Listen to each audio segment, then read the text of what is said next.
नमस्कार दोस्तों, academic zone में आपका स्वागत है। दोस्तों, जैसा कि आपने पहली वीडियो देखी होगी, उसमें मैंने आपको जो हमारा नेट जीआरएफ का सिलेबस था, कहां से और कैसे प्रश्न आते हैं वो बताया था। और जो हमारा पहला टॉपिक था हिंदी साहित्य में इतिहास लेखन की परंपरा, उस पर हमने बहुत ही गहराई से बात की थी। जितने भी प्रश्न उससे बनते थे उन पर बात की थी। उसी तरह से आज हम जो हमारा दूसरा टॉपिक है वो लेके आए हैं। छोटा सा टॉपिक है लेकिन नेट जीआरएफ के लिए बहुत ही महत्वपूर्ण है। हर बार वहां से प्रश्न पूछे जाते हैं। इसलिए जो हमारा आज का टॉपिक है वो है नामकरण और काल विभाजन। नामकरण और काल विभाजन।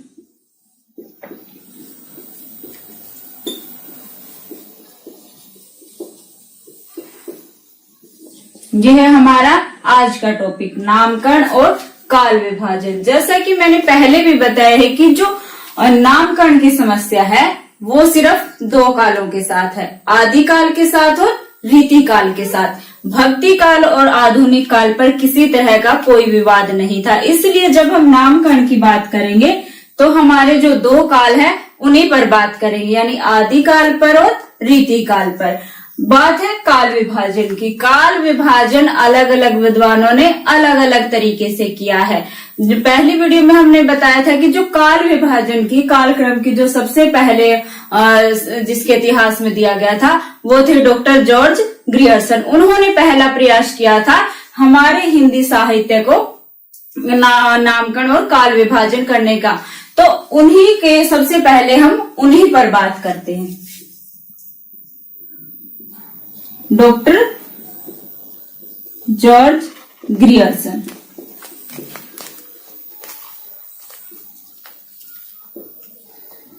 का काल विभाजन।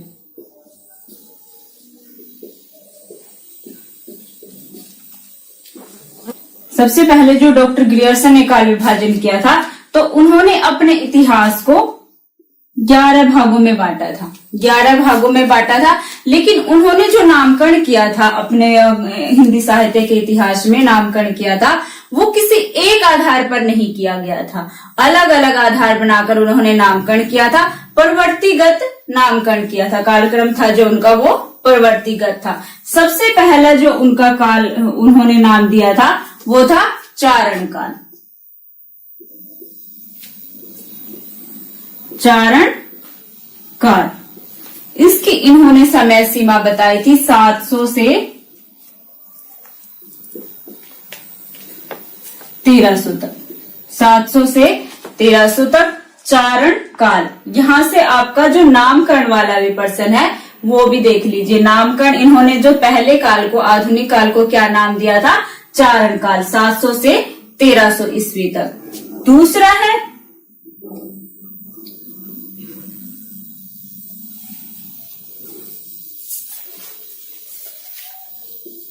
15वीं सदी का धार्मिक पुनर्जागरण।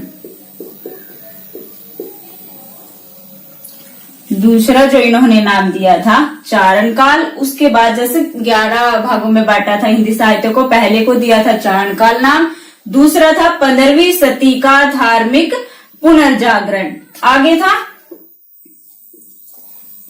जायसी की, जो तीसरा काल था वो था जायसी की प्रेम कविता। प्रेम कविता जो तीसरा भाग था, जायसी की प्रेम कविता। आगे था बर्ज का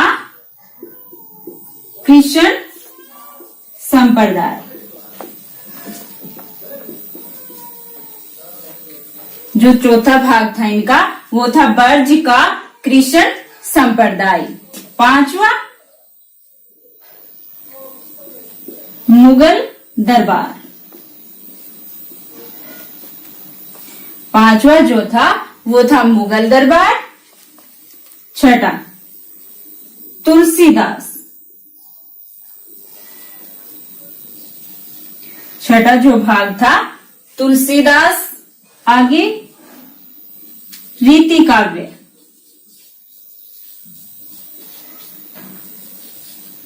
रीति काव्य यानी डॉक्टर जॉर्ज ग्रियर्सन ने रीति काल को क्या नाम दिया था? रीति काव्य। आदिकाल को नाम दिया था चारणकाल। ये सब आपको देखते चलना। यहाँ पर आपके 2 प्रश्न हैं।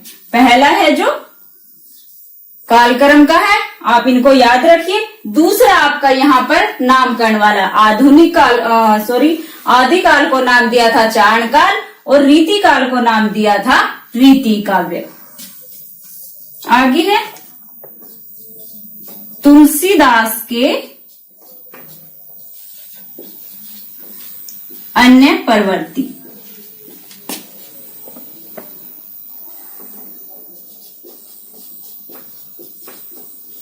तुलसीदास के अन्य प्रवृत्ति।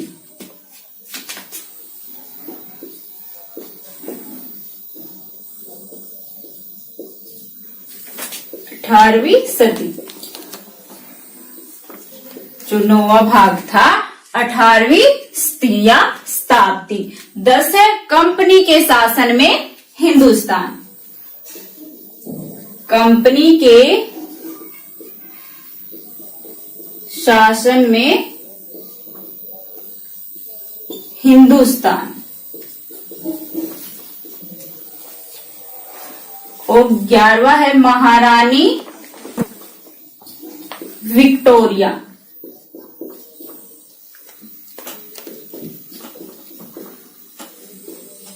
के शासन में हिंदुस्तान।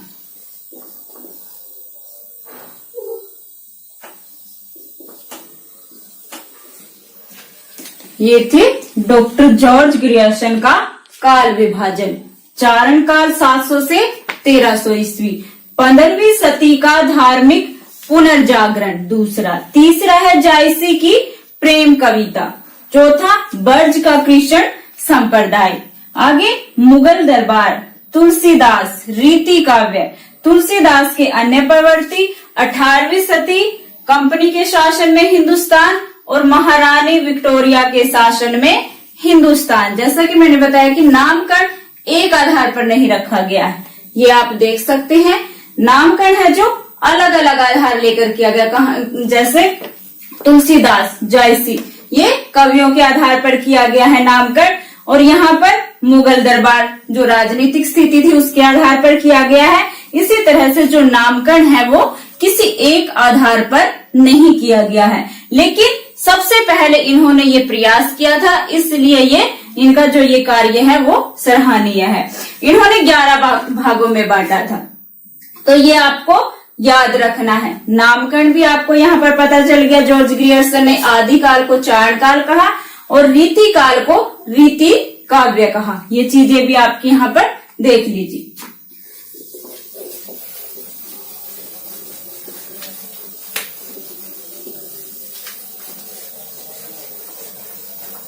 आगे है मिश्र बंधुओं द्वारा किया गया काल विभाजन।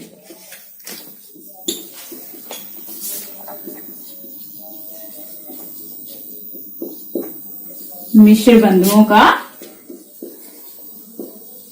काल विभाजन। मिश्र बंधुओं ने जो काल विभाजन किया था वो इस तरह से। पहला जो काल था वो था आरंभिक काल।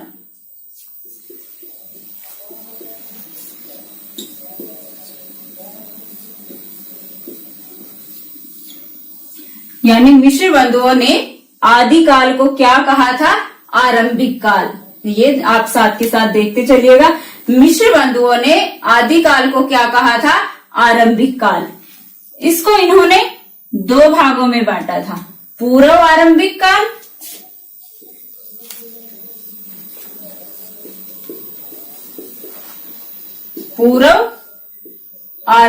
काल और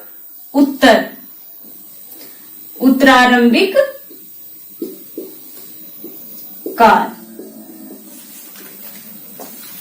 आरंभिक काल, उसको दो भागों में बांट दिया था आगे, पूर्व आरंभिक काल और उत्तरारंभिक काल।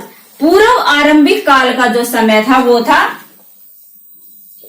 700 से 1343 विक्रम, 700 से 1343 तक। और जो उत्तरारंभिक काल था उसकी समय सीमा थी 1344 से 1444 तक, 1344 से 1444 तक। इसी तरह से जो दूसरा उन्होंने बांटा था वो था माध्यमिक काल।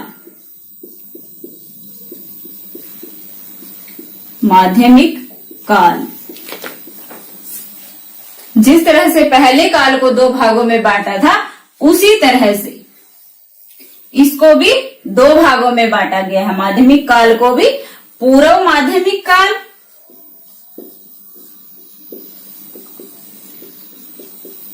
पूर्व माध्यमिक काल और प्रौढ़ माध्यमिक काल। माध्यमिक काल को दो भागों में बांटा गया है, पूर्व माध्यमिक काल, प्रौढ़ माध्यमिक काल। यही इन्होंने देखिए जो इनका भी काल विभाजन है वो सही नहीं। यहाँ पर पूर्व आरंभिक काल, उत्तर आरंभिक काल, लेकिन यहाँ पर पूर्व माध्यमिक काल और यहाँ पर प्रौढ़ माध्यमिक काल, यहाँ पर उत्तर माध्यमिक काल होना चाहिए था। इसी तरह से छोटी छोटी गलतियां की गई हैं। जो पूर्व माध्यमिक काल है उसकी समय सीमा है 1445 से लेकर 1560 विक्रम। पूर्व माध्यमिक काल की समय सीमा है, समय सीमा भी आपको ये याद रखनी, इस पर भी प्रश्न पूछे जाते हैं। 1445 से 1560 विक्रमी। और जो प्रौढ़ माध्यमिक काल है 1561 से 1680 तक, 1561 से 1680 तक। तीसरा जो काल है वो है अलंकृत काल।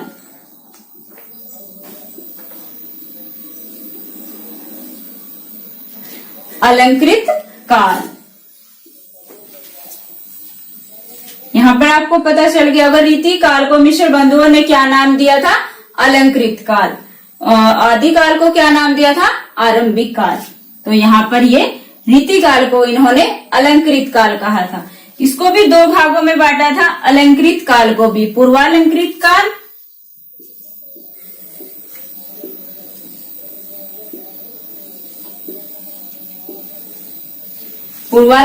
काल और उत्तरालंकृत काल।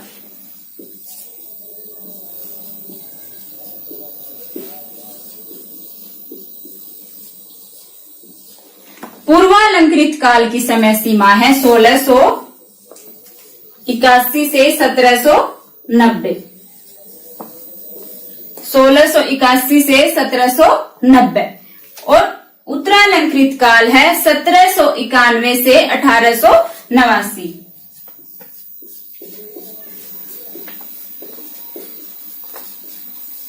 ये है उत्तरालंकृत काल और पूर्वालंकृत काल की समय सीमा।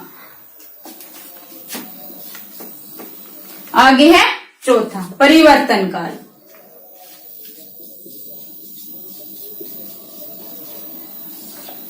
परिवर्तन काल, इसकी समय सीमा है 1890 से लेकर 1924।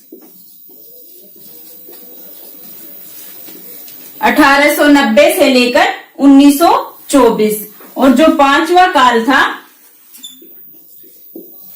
वर्तमान काल। वर्तमान काल 1924 से अब तक। ये था मिश्र बंधुओं का काल विभाजन। आरंभिक काल यानी आदि काल को मिश्र बंधुओं ने क्या नाम दिया?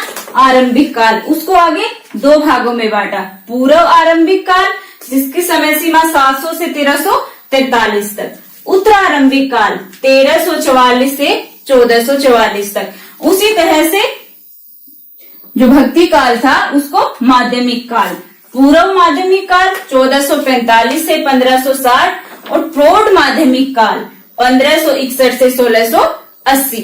आगे है अलंकृत काल यानी हमारा रीतिकाल। रीतिकाल को मिश्र बंधुओं ने अलंकृत काल कहा था। पूर्वालंकृत काल 1681 से 1790 और उत्तरालंकृत काल 1791 से 1889। आगे है परिवर्तन 1890 से 1924 और वर्तमान काल 1924 से अब तक। ये था मिश्र बंधुओं का काल विभाजन। आगे बात करते हैं आचार्य रामचंद्र शुक्ल के काल विभाजन पर।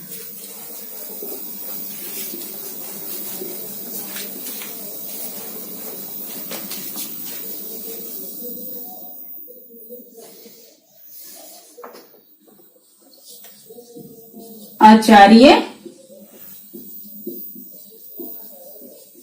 रामचंद्र शुक्ल। आचार्य रामचंद्र शुक्ल का काल विभाजन जो सर्वमान्य है, सभी जगह वही बहुत ज्यादा प्रश्न जो पूछे जाते हैं वो यहीं से पूछे जाते हैं कि आचार्य रामचंद्र शुक्ल के अनुसार भक्ति काल की समय सीमा क्या है या रीति काल की समय सीमा क्या है। तो जो आदिकाल, आदिकाल को आचार्य रामचंद्र शुक्ल ने क्या कहा था? वीर गाथा काल। आदिकाल को आचार्य रामचंद्र शुक्ल ने क्या कहा था? वीर गाथा काल। और उसकी जो समय सीमा रखी थी 1050 से 1375 तक। 1050 से 1375 तक रखी थी समय सीमा और उसको क्या नाम दिया था?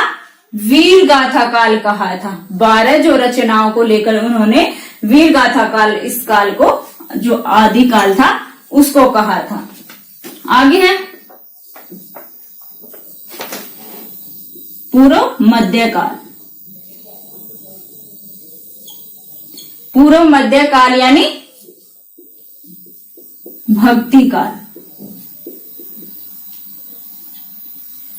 पूर्व मध्य काल भक्ति काल जो दोहरा नामकरण है ये भी रामचंद्र शुक्ल ने दिया था।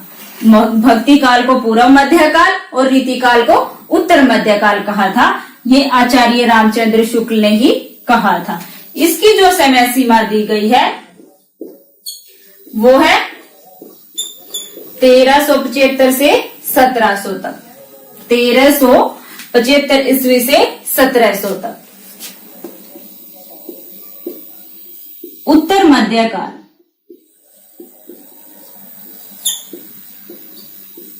यानी रीति काल। आचार्य रामचंद्र शुक्ल ने रीति काल को रीति काल नाम दिया था। रीति काल नामकरण किसके द्वारा दिया गया है? आचार्य रामचंद्र शुक्ल द्वारा। इसकी जो समय सीमा है वो है 1700 से 1900 ईस्वी। 1700 से 1900 तक यानी हमारा रीति काल है आचार्य रामचंद्र शुक्ल के अनुसार। आधुनिक काल।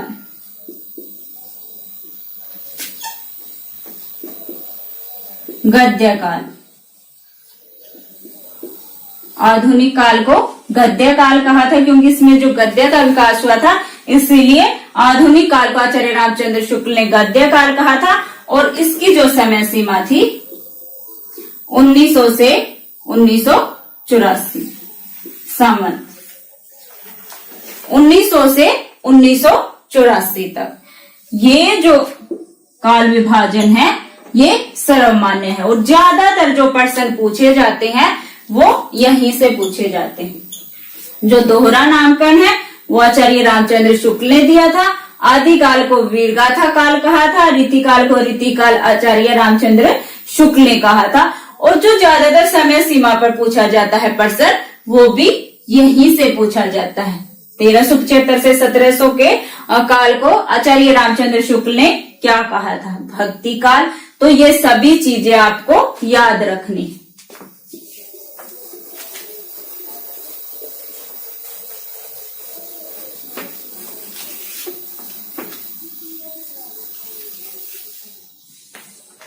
राम कुमार वर्मा। डॉक्टर राम कुमार वर्मा का काल विभाजन। हमने जब हिंदी साहित्य के इतिहास लेखन परंपरा पढ़ी थी, उसमें पढ़ा था कि इनका जो इतिहास था वो 693 ईस्वी से 1693 ईस्वी तक था। यानी इन्होंने जो आदि काल की शुरुआत मानी है वो अपभ्रंश के जो पहले कवि थे स्वयंभू, हिंदी का पहला कवि उनको माना। तो इन्होंने जो काल विभाजन किया था वो था संधि काल। यानी पहले काल जो हमारा आदि काल था उसको संधि काल। 700 से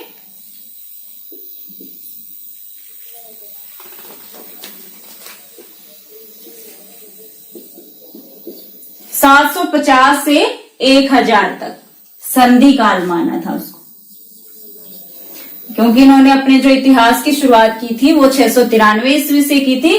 तो इन्होंने जो पहला हमारा आदि काल था उसको संधि और चारण काल कहा था। संधि काल की जो समय सीमा थी वो 750 से 1000 तक। चारण काल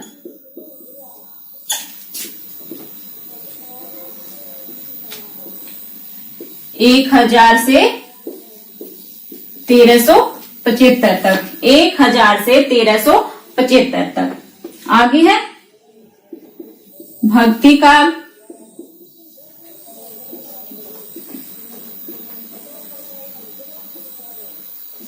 1375 से 1700 तक। रीति काल 1700 से 1900। और आधुनिक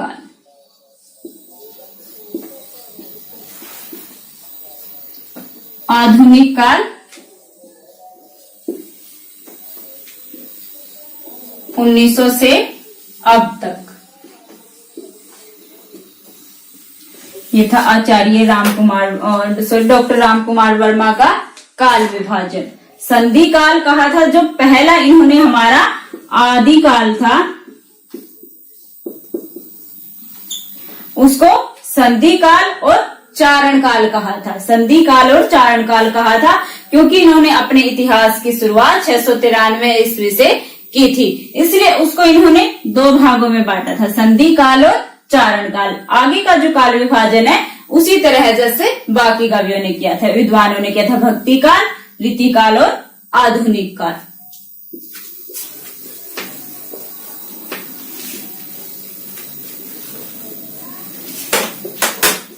अब बात करते हैं डॉक्टर गणपति चंद्र गुप्त के काल विभाजन पर। गणपति चंद्र गुप्त के काल विभाजन पर इन्होंने जो काल विभाजन किया था उसमें इन्होंने सबसे पहला जो काल था आदिकाल, आदिकाल यानी 1184 से 1350,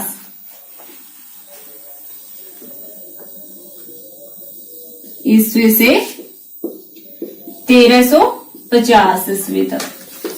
जो पहले का काल विभाजन था आपको ये भी ध्यान रखना है कि इसमें ईस्वी सन है। जो गणपति चंद्र गुप्त का काल विभाजन है इसमें ईस्वी सन है और पहले में संवत था, जो मैंने ये लिखा था, तो आप ये सब चीजें भी ध्यान रखिएगा। इसमें 1184 ईस्वी से 1350 ईस्वी तक गणपति चंद्र गुप्त जी ने आदिकाल माना।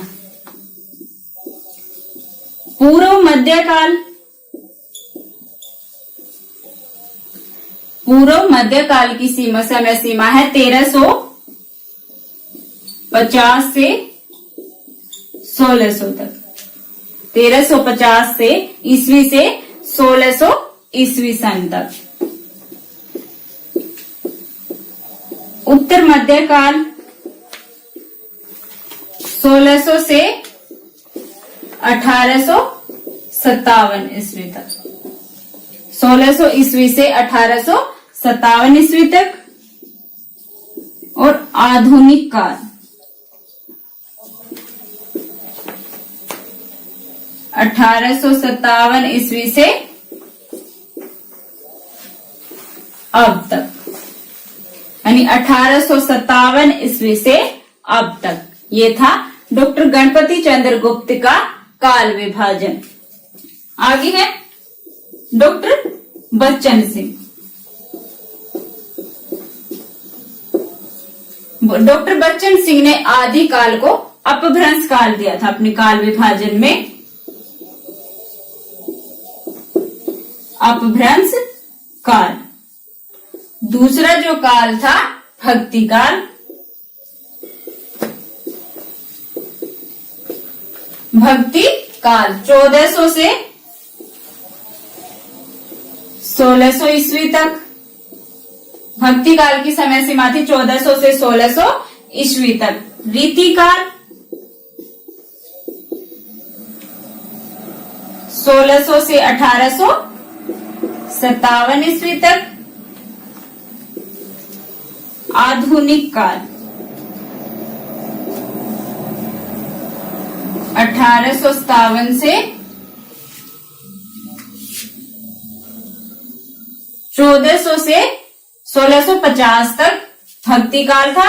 और रीति काल 1650 से 1857 तक। और आधुनिक काल है 1857 से अब तक।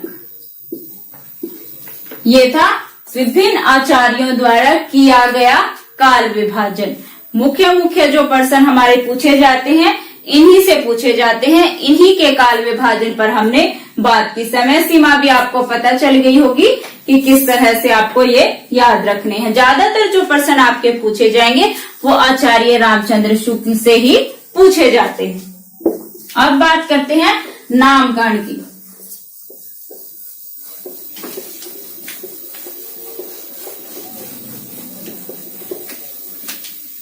नामकरण से आपके 2 प्रश्न पक्का आएंगे। नामकरण से हर बार प्रश्न आता है कि किस विद्वान ने किस काल को कौन सा नाम दिया। आपको पता चल गया जो समस्या है। याद करने हैं आपको 2 ही काल याद करने, आदिकाल और रीतिकाल। सबसे पहले बात करते हैं आदिकाल पर, आदिकाल के नामकरण पर।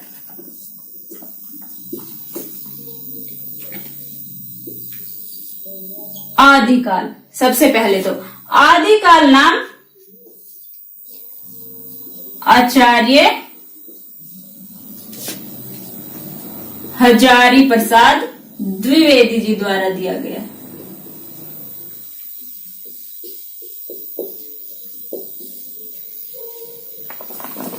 आदिकाल जो नाम दिया गया है वो आचार्य हजारी प्रसाद द्विवेदी जी द्वारा दिया गया है। चारण काल अभी हमने पढ़ा था डॉक्टर जॉर्ज ग्रियर्सन। आदिकाल को डॉक्टर जॉर्ज ग्रियर्सन ने चारण काल कहा था। आगे है आरंभिक काल। आरंभिक काल पता चल गया आपको, मिश्र बंधुओं ने आदिकाल को किस नाम से पुकारा था? आरंभिक काल नाम से। आगे है बीज वपन काल। बीज वपन काल आचार्य महावीर प्रसाद द्विवेदी।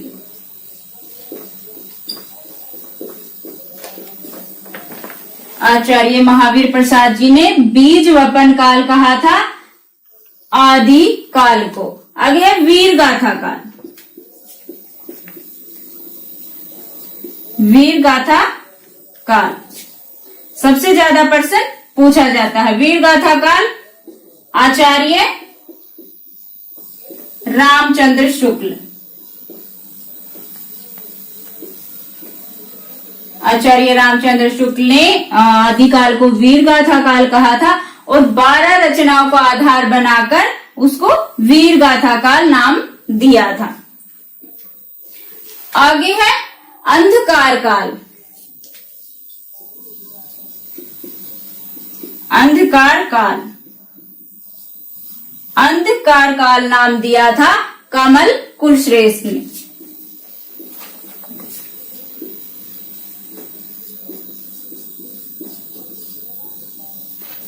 कमल कुलश्रेष्ठ ने क्या नाम दिया था आदिकाल को? अंधकार काल। आगे है सिद्ध सामंत काल। सिद्ध सामंत काल पंडित राहुल सांकृत्यायन।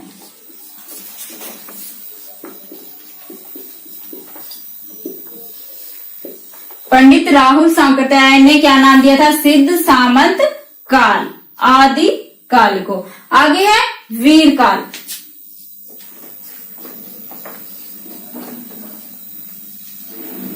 वीर काल नाम दिया था विश्वनाथ प्रसाद मिश्र।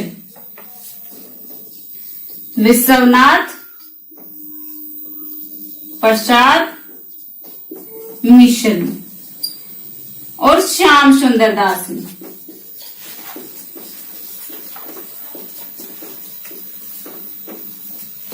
वीर काल जो नाम दिया था विश्वनाथ प्रसाद मिश्र ने और श्याम सुंदर दास ने दिया था, ये वीर काल है। और जो आचार्य रामचंद्र शुक्ल ने दिया था वो वीर गाथा काल था। ये दोनों चीजें आपको याद रखनी है। अब है संधि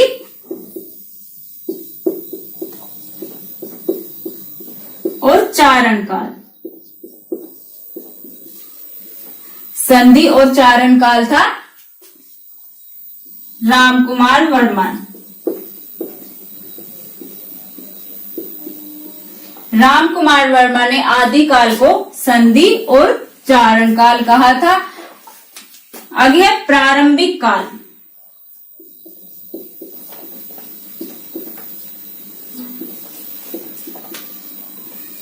प्रारंभिक काल ये था आरंभिक काल, दोनों में फर्क याद रखना। आरंभिक काल कहा था मिश्र बंधुओं ने और प्रारंभिक काल और शून्य काल। प्रारंभिक काल और शून्य काल गणपति चंद्र गुप्त ने।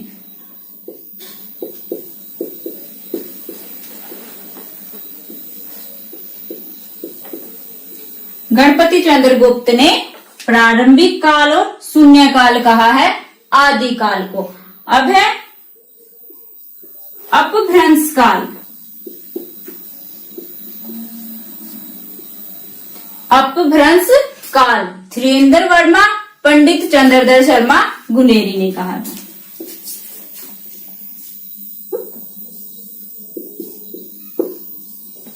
धीरेन्द्र वर्मा और पंडित चंद्रधर शर्मा गुलेरी ने क्या कहा था? अपभ्रंश काल कहा था। और डॉक्टर बच्चन ने, जैसा कि अब हमने काल विभाजन में पढ़ा था, डॉक्टर बच्चन ने आदिकाल को अपभ्रंश काल कहा था। इसी तरह से जो अपभ्रंश काल है वो धीरेन्द्र वर्मा ने भी कहा है और पंडित चंद्रधर शर्मा गुलेरी ने भी कहा है। गणपति चंद्र गुप्त ने प्रारंभिक काल और शून्य काल कहा है। रामकुमार वर्मा ने संधि और चारण काल कहा। इसी तरह से ये सभी काल जो नामकरण है आपको याद रखने हैं, जैसे वीर गाथा काल, वीर काल, इनमें फर्क याद रखना है। और आरंभिक काल, प्रारंभिक काल, ये छोटी छोटी गलतियां आप कर सकते हैं क्योंकि वहां पर आप देखते हैं एकदम से अगर आपने आरंभिक काल देखा तो आप गणपति चंद्रगुप्त पे टिक कर देंगे। दोनों ही आपको ऑप्शन में मिलेंगे आपको कंफ्यूज करने के लिए, लेकिन आपको ध्यान रखना है आरंभिक काल कहा है मिश्र बंधुओं ने और प्रारंभिक काल कहा है गणपति चंद्रगुप्त ने। इसी तरह से रीति काल के नामकरण पर बात करते हैं।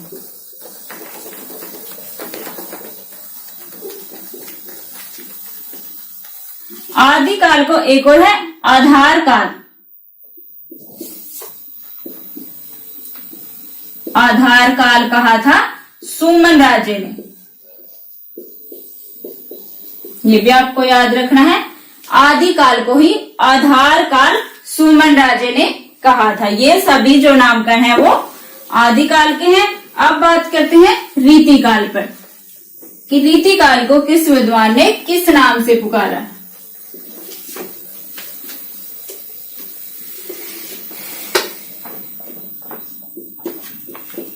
रीति काल नाम जो दिया था वो आचार्य रामचंद्र शुक्ल ने दिया था।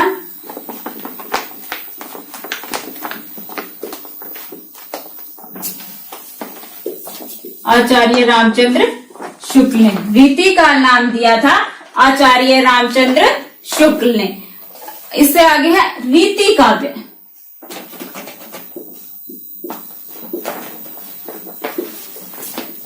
रीति काव्य, रीति काल आचार्य रामचंद्र शुक्ल, रीति काव्य ग्रियर्सन।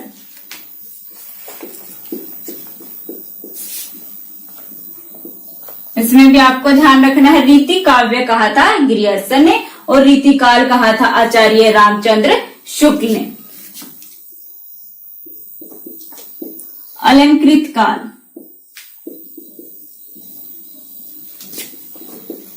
मिश्र बंधुओं ने। अलंकृत काल कहा है, ये रीति काल के नामकरण है। अलंकृत काल कहा है मिश्र बंधुओं ने। श्रृंगार काल विश्वनाथ प्रसाद मिश्र ने।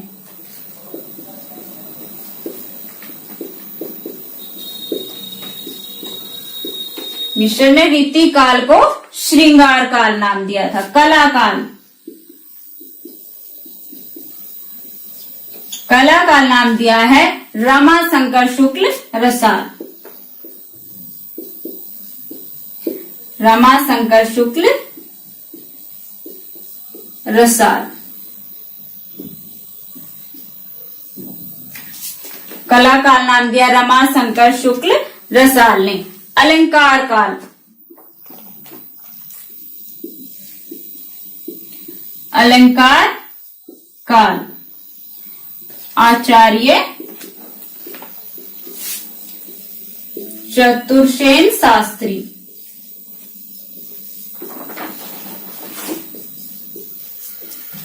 ये थे रीति काल का नामकरण। रीति काल जो नाम दिया वो आचार्य रामचंद्र शुक्ल ने दिया, रीति काव्य ग्रियर्सन ने। दोनों में फर्क याद रखना है। अलंकृत काल मिश्र बंधुओं ने, अलंकार काल आचार्य चतुर्सेन शास्त्री ने, श्रृंगार काल विश्वनाथ प्रसाद मिश्र ने, कला काल रमाशंकर शुक्ल रसाल ने। जो दो टॉपिक आज हमने किए हैं, नामकरण और काल विभाजन, आप जब पुराने पेपर देखेंगे एक बार चेक कर लीजिएगा इसमें से आपको कितने % आए हुए मिलेंगे। अगर आप इन सबको याद करेंगे तो आप अच्छे से अपने जो आंसर है नेट का जो हमारा पेपर होगा दिसंबर में अच्छे से कर पाएंगे।